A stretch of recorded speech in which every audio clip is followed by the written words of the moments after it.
welcome to Coach's Corner. I'm Coach Dave McDonough from Champs Boxing. Today we have two boxers out of Danbury, Connecticut. Professional fighter Feliz Jr. Welcome. His Thank brother you. Ali Feliz, who is currently on our Team USA for the 2024 Olympics. I appreciate you guys coming on today, and let's get into it a little bit here.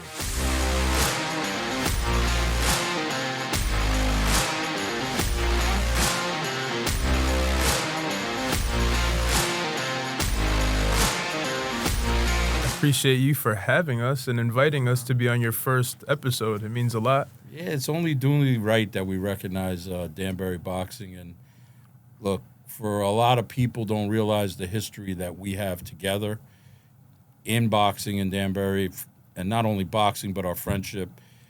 Your dad being one to introduce me and take me to the highest level in the sport, and I'm very blessed and grateful for that. And now, here come you two guys who I've watched grow up in this sport, really coming into your own careers. Right. Let's start with you, Fernely Jr. How do you feel right now? You're fighting February 3rd at Mohegan Sun, first time in Connecticut, on CES promotion. Congratulations. Thank you. Tell us a little bit about your career right now, what you're focusing on, and how you feel about going forward from here. I feel like I'm almost at a crossroads. I did my first 7 fights, and they were pretty, to be honest, very simple, pretty easy. But throughout those 7 fights, I've found out what I need, what I'm missing in camps, and what I'm missing in training in general. And I just feel like I'm at a crossroads where, within the next 2 or 3 fights, I'll be fighting, top 15 guys, and I'll be up there, ESPN and stuff like that. That's pretty much where I'm at, almost at that door, just to cross over. Now, we'll just get a little intro from Ali here.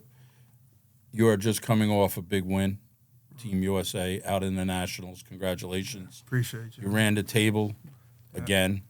3 fights, 3 wins. They weren't easy fights. Not at all. Where are you going with your career now, as far as what is the next step for you? From here is keep pushing forward. I could either turn pro or shoot for Olympics. So I'm on that level right there. But just going up from here. And right now you're 20 years old. 20. Yeah. Just turned 20 in September. Yep. So do you feel you're going to take a little bit of a step back or fast track it, or seeing what your dad and your brother have gone through and others in this sport, you have a little bit different playbook than maybe they had at that point? Yeah, I'm taking from both of them, putting it all in one, and just trying to push forward for my career.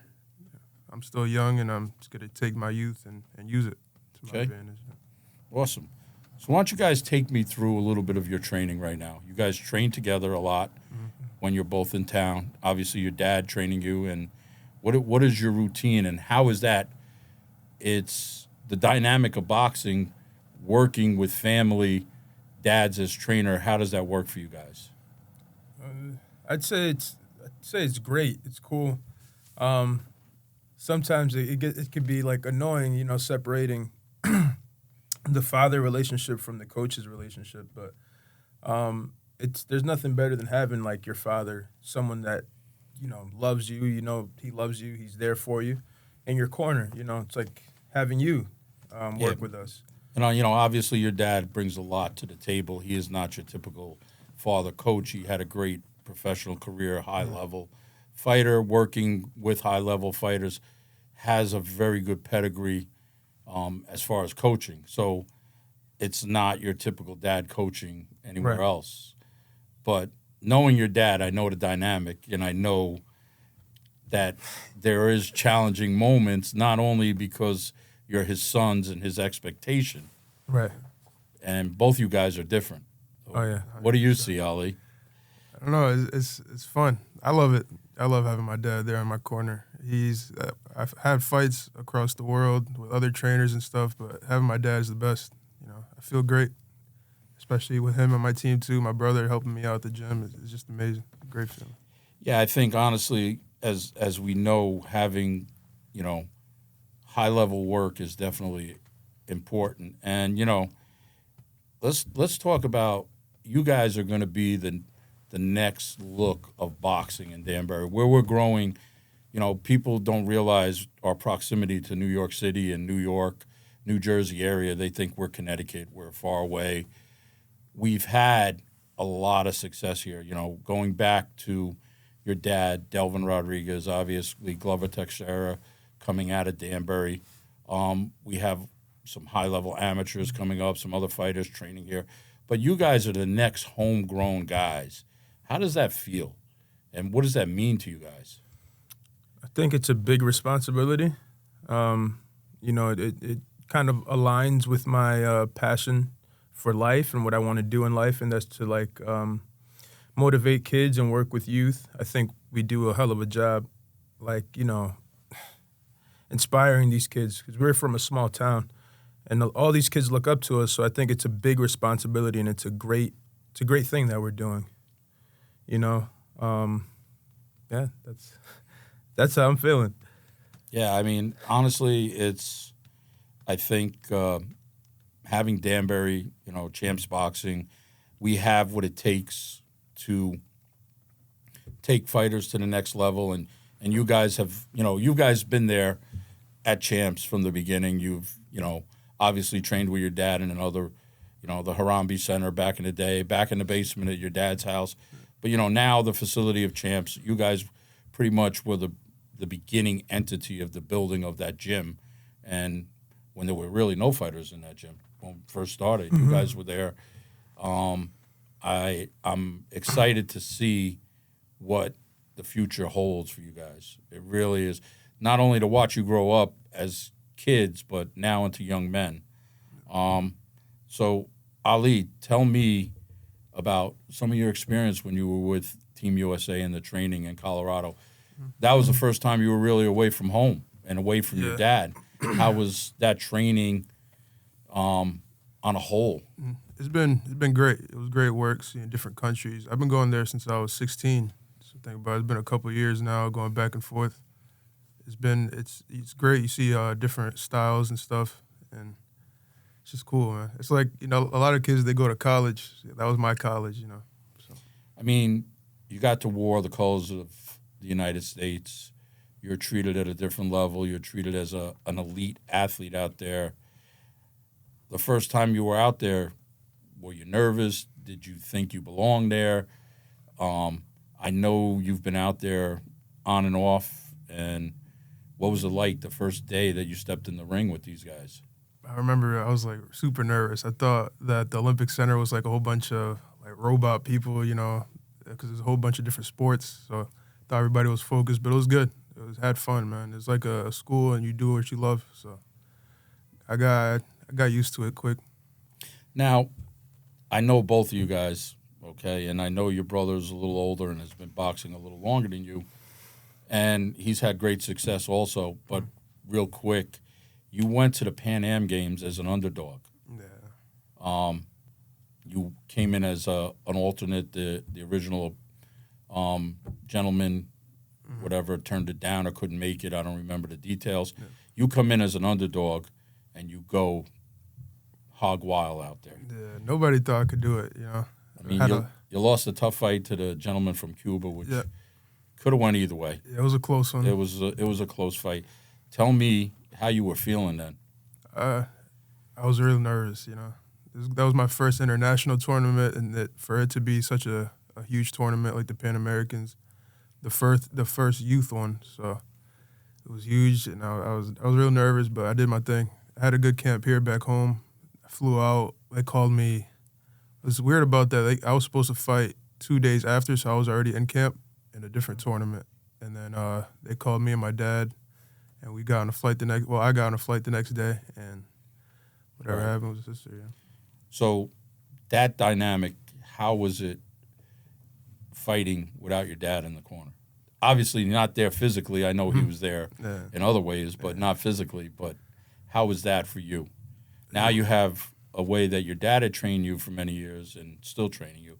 You have different coaches who don't know you like your dad does. Mm-hmm. How did that work for you? How did you make that effective for you? Yeah. First fight was a little hard to adjust because that's a whole different. Like I don't know these people. Mm-hmm. My dad's been my coach since the beginning, but the coaching staff over there was great, and they knew my plan. They adjusted to my style also, so we made it work.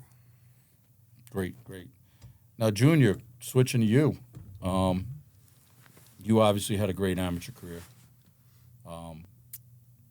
National, before you turned pro, was a national winner. Opted to go pro. Your story is when you were in the National Golden Gloves, you had faced many top pros now, obviously Richard Torres in the final. Right. How do you feel your transition now from style of being in the amateur game to the pro game? What is the difference for you, and how have you adjusted? So like when I did fight Torres, that was like my first big nationals. I think I had like 6-7 fights, amateur fights. And man, I just worked pretty hard. I adjusted to like, I was in different camps. Like I'd go to Colombia as an amateur with the Dominican Olympic team. And I just learned a lot, sparred a lot of great guys and got a lot of experience. So by the time I did turn pro, I was like a just way different fighter. I like took a little bit from, different guys out there and just kind of made it my own style. But now I feel pretty seasoned, and I feel like I'm at another level that, like, if we were to run that back, it'd be a whole different story. Yeah, obviously your amateur career was a little different than Ali's, because Ali was a smaller fighter growing into a bigger fighter. Right. You transitioned into heavyweight right away as an amateur, and your fights were all at heavyweight level. Right. But you were already in with professionals working at a high level before even your first amateur fight. So your style and your exposure to the sport was already there. Ali, I think, and you can correct me if I'm wrong, was a little bit more, I don't want to say slower, but calculated as far as to bring him along. Right. Until he grew into a full-fledged heavyweight. Right. Because, what did you fight? 2 fights in amateur below heavyweight before you eventually became? My first fight, I think I was like 14, 13. It was 165. Yeah. And I kept leveling up right. until I got to super heavyweight. But you were, and the difference also when you were an amateur, right, there weren't a lot of heavyweights around. So you were searching for that work. You were searching for that challenge here as an amateur. Another difference is that I like that's in his advantage is like I started my first amateur fight at 19 years old, in the Golden Gloves and facing, guys from Connecticut or Massachusetts. But like, he started at 12 years old, amateur, and like already in nationals and stuff and just in these high level games. So, I mean, by the time he's like 23, 24, he's going to be like a beast, a monster, I think. Yeah, which is great. The path, you've carved out the path to help him to get that. So now seeing all that, and then both of you being in nationals together in Shreveport, what was it, 2 years ago, 3 years ago? Yeah. You both, meat pies. Yeah. Yeah, meat pies. You Me guys and Dave both, ate a lot of meat pies. Yeah. You guys were there together. What's it like to train with each other? Because I know you. People who don't know you don't realize you both have different styles of fighting. How does that transition into training? How do you benefit him, and how does he benefit you? I mean, it's a blessing to me. Like, I have another big guy, another heavyweight, strong guy in front of me that's, man, an amazing fighter. Like, it's not like I'm just sparring Joe Schmo or whatever. I'm in front of somebody who could take my head off if he wanted to.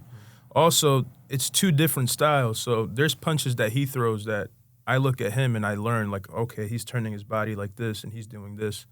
That's why he's getting that power off.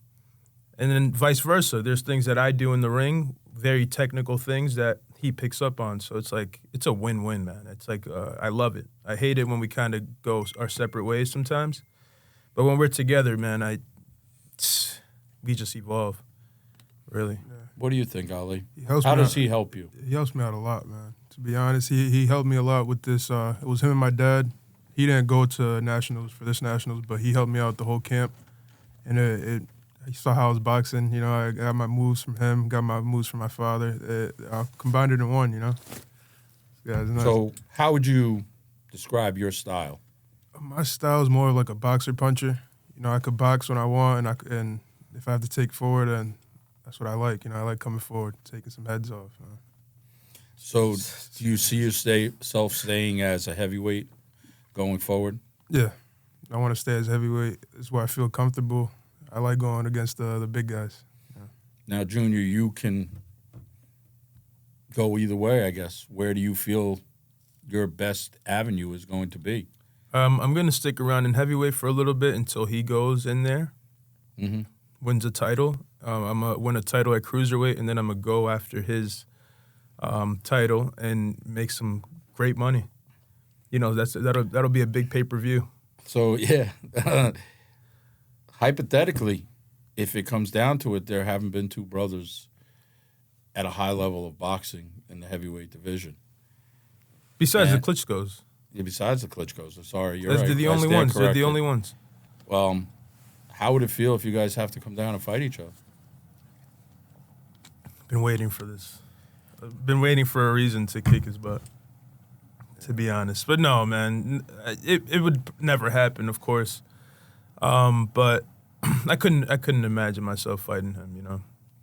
But I don't know what's gonna happen, to be honest. You know, maybe he takes the IBF and the WBA, and I take the IBO, or like I don't know. But we're definitely gonna rule the division. I know that for sure. Definitely. You know, for sure. We're definitely coming 2024 to make noise, to just tear heads off, and to do what we do. Now, you've been in camp with a lot of different people lately. How do you see yourself faring at that level? You've been challenged a little bit with different fighters where, you know, you're out of your comfort zone a little bit. You're seeing guys that are training every day. Their life is boxing, 365.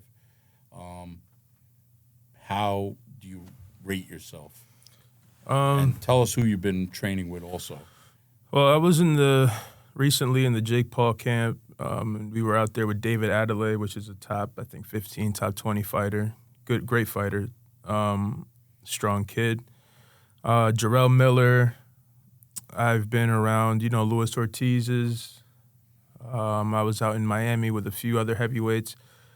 And I just see myself way ahead of a lot of these guys. As much as I love them, I see myself skill-wise and IQ-wise just at a different level. The only thing is, if I train super hard, if I train and just get my body to where it needs to be, I don't see anybody, stopping me. It's just I'm just on a way different level. How would you describe your style as a heavyweight?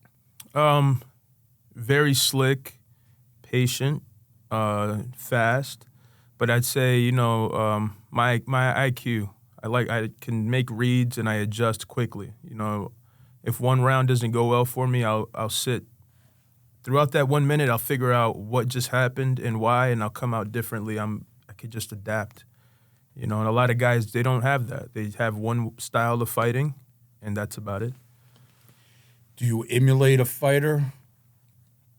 Is there somebody that you target your style off of or that inspired you as a fighter? There's a bottle filled with a few fighters. Got this guy, my dad, of course, Muhammad Ali, love Floyd, James Toney, with a little bit of Roy Jones. I'd say you just shake that up and I guess you get me. What about you, Ali? Who's somebody that you looked at and said, that's how I kind of want to fight, or I fight like that, or want to add, like your brother said, put it in a bottle, shake it up? Who you got?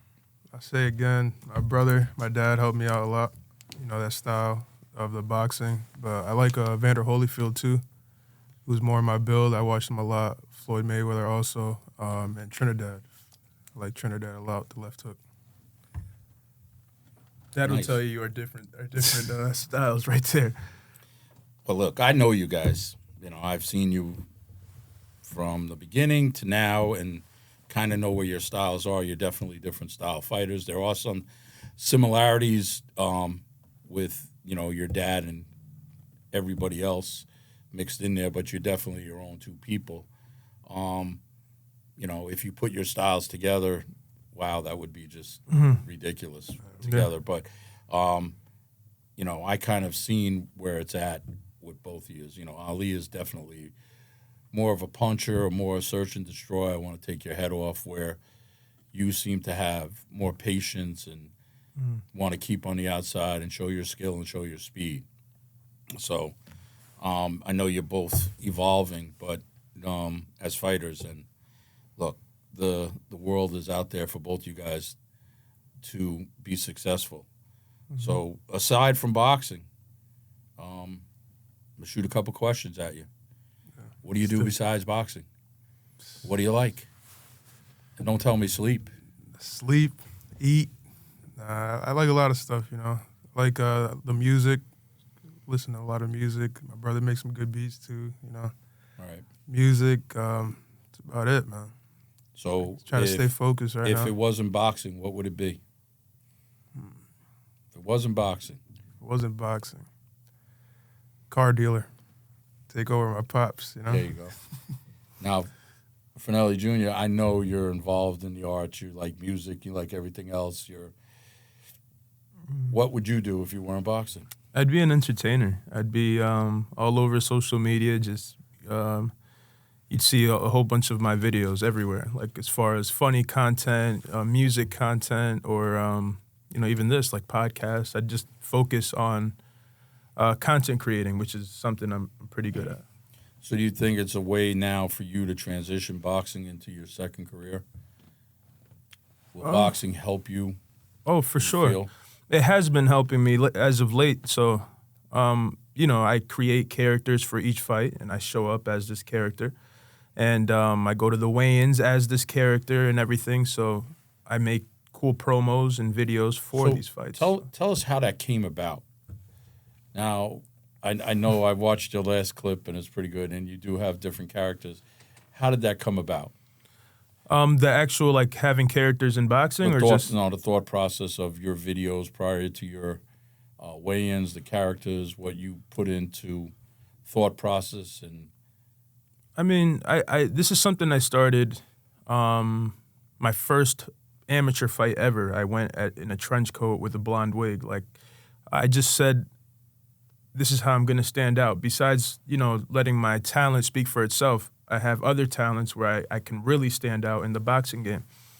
So, you know, I always come up with, you know, how can I grab people's attention this time? It's kind of my thought process.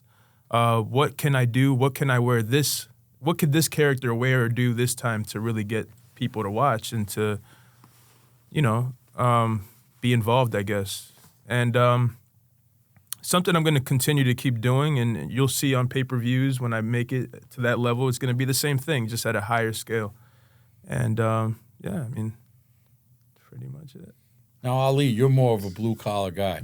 Yeah. You're more of, you know, come out of the Mike Tyson era, going to wear the white shirt, black shirt, trunks, come do your business and go home. What are you going to do?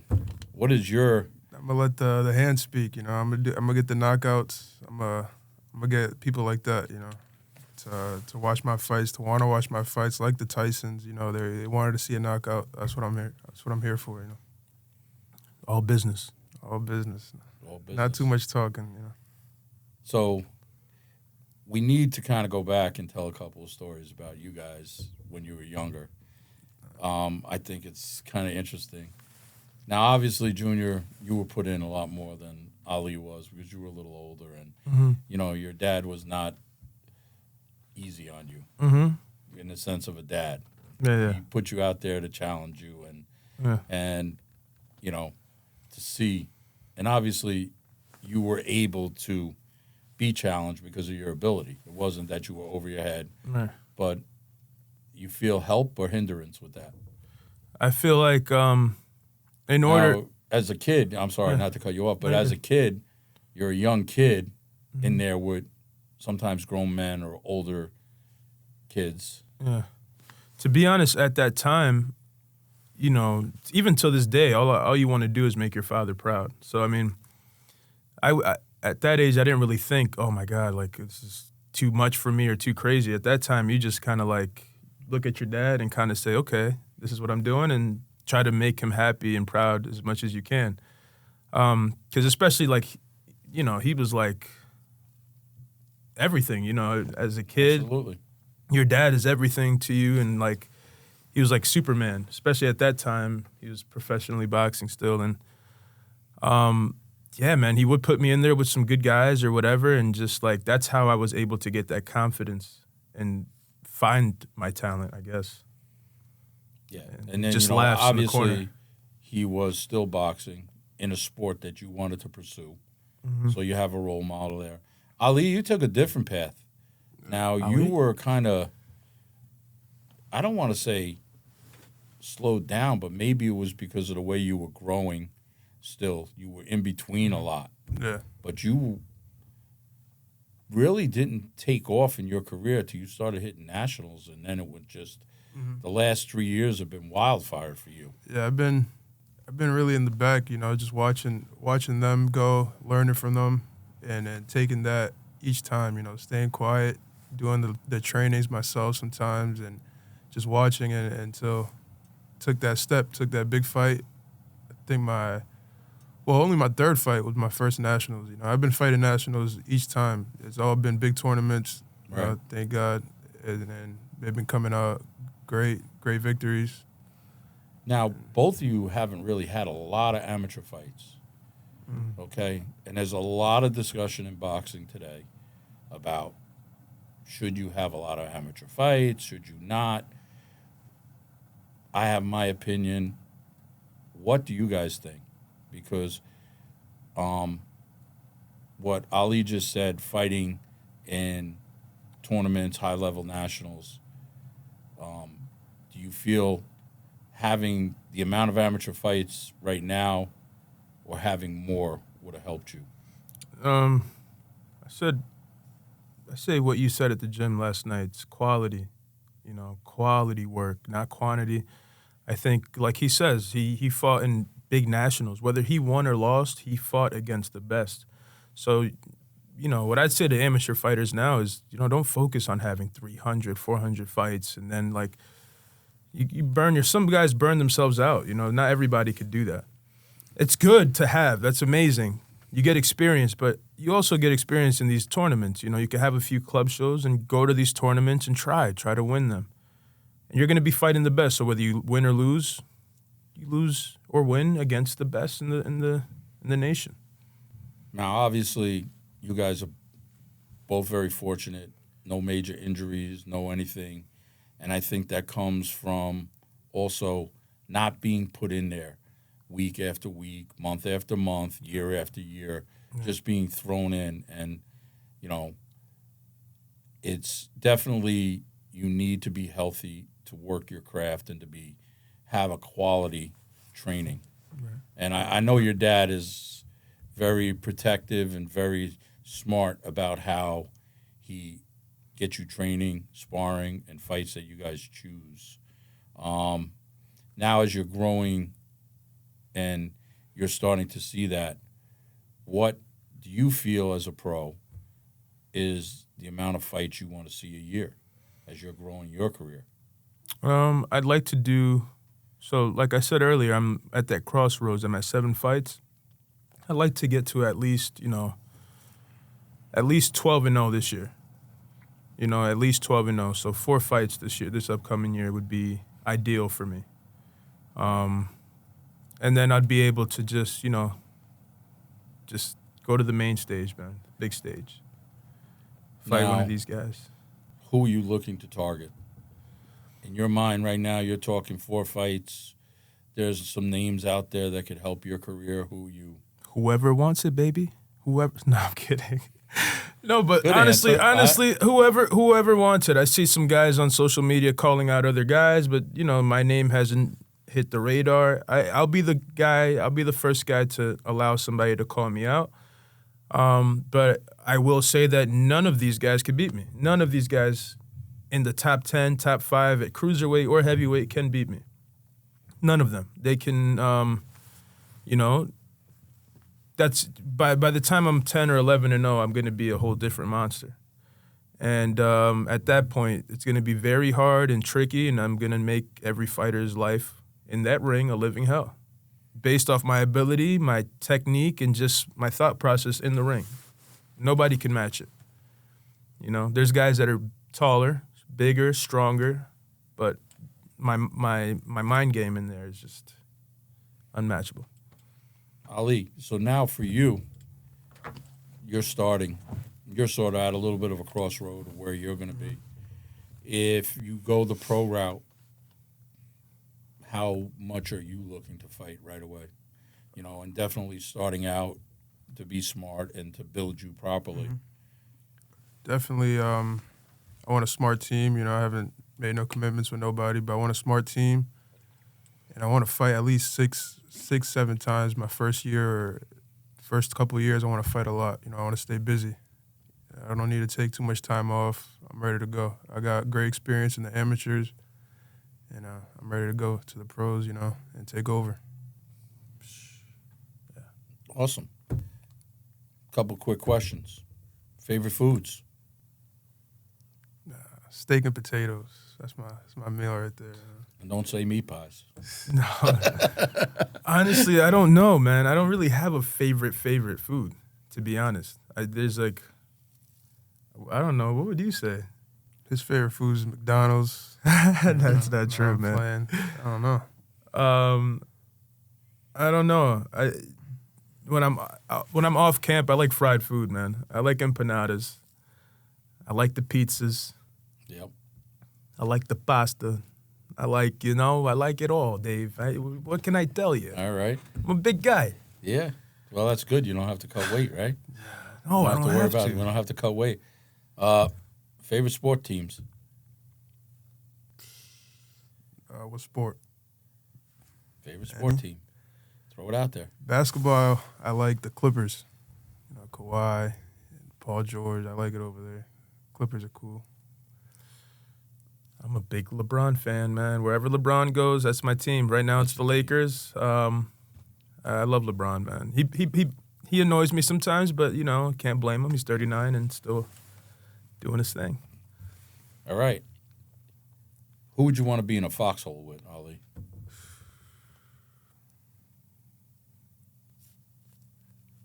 Not that guy. Not that guy. Nah. I don't know. I'm not sure. I'll stay there myself, Okay. I'll take myself over. Fernely Jr. Foxhole. Who'd I like to be in the foxhole with? Ali. Okay. That's a good choice. I'd take Ali. Ali's good. All right. Dinner guest. You got one dinner guest. Who would it be? Dave McDonough, man. Nah, come I'm on. taking Dave. Nope. You get one dinner guest. Who is it? Come on. Dave, man. I said He means it. taking. All right. It's Dave. I got one dinner guest. It could be anybody in the world. Anybody in the world. You're going to have dinner with. You're going to sit down, talk to them. Who would it be? If I had one dinner guest, I don't know, man. I don't know. That's a good one. That's a tough one because there's a lot of people I would like to sit down and have a conversation with. Absolutely. That's tough, man. Absolutely. Yeah. I'll take Dave on this one. I'm taking Dave. No. We're gonna go with Dave. We're going with Dave. We're going with Dave because can't go wrong with it. So, you two guys, as heavyweights, have been called the Bash Brothers. What are some of the other names that you've been called together? Brothers of Destruction. What do you think the good terminology is going to be? What do you think the name's going to be going forward? Do you like Bash Brothers? I don't mind, man.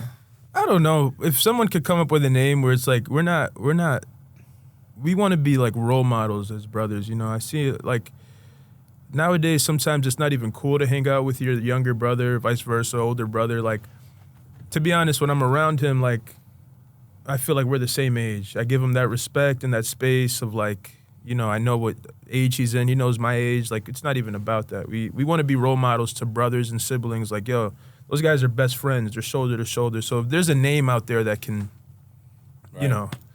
Now, you guys are heavily involved in the community also. Church, you know, done stuff with the mayor. A lot of the youth growing up, you have nephews and family that you're involved with. How important is that to you guys? No, I say it's everything, you know. This is where I was born and raised here in Danbury. Family's everything, and I like to keep my town as family, you know. Everywhere I go, I rep Danbury, Connecticut, and I'm proud of it, you know. So I'd say, yeah, pretty much the same thing. It's everything. It's everything. If you can make an impact on anybody in this world, I think that's a blessing to have. Just to, you know, I thank God that he put us in this position where we're able to impact these young kids, you know, and we can choose how to help and create ways to help the community. Like Jason and I, we involve these young kids, random kids sometimes, to be in our videos just so they could see, oh, wow, we can do this also. So I think it's great, man. Now, obviously, being here, how is training locally for you? Because I know sometimes it might be hard with, you know, friend commitment, family commitment. Does it interfere? Do you prefer training away? Do you prefer training here? And how do you see that in the future?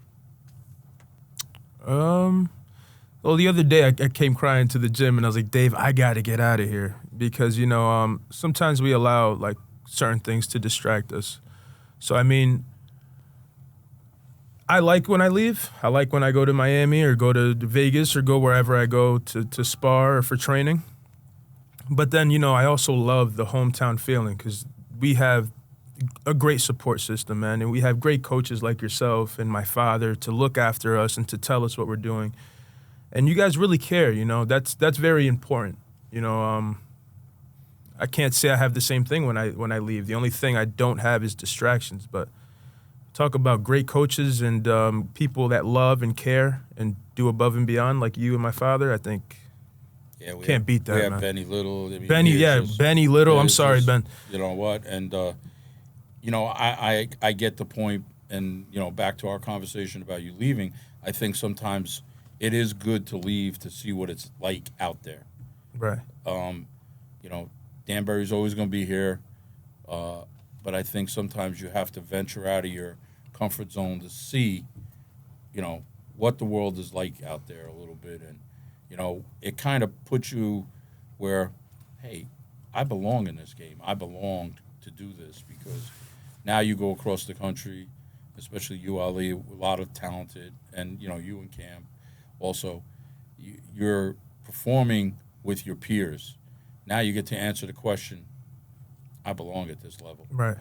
You know, I could perform at this level. You know, I'm better than this guy. Or, you know what? You know, we've all seen fighters that, wow, yeah, he's very good, or an athlete that's very good. But then you go and perform with him, and you're like, man, I could do the same things he does. Yeah. Or, you know, or I'm better than it. Or, you know what? You know, I'm not going to be so comfortable. But I get training here because we do have a great support group at the gym. You know, AJ does a great job for us, gives us everything we need at Champs Boxing. You know, without it, I don't think any of us would be sitting here because we've been all over the place. Yeah. You know, unfortunately, back in the day when your dad and Delvin, Benny was fighting, Benny Little, you know, we did not have a gym. No. We were traveling around. So, you know, like, you know, now it's you guys, Omar, Bordoy coming up, and a lot of the other amateurs throughout the gym, but on the professional level.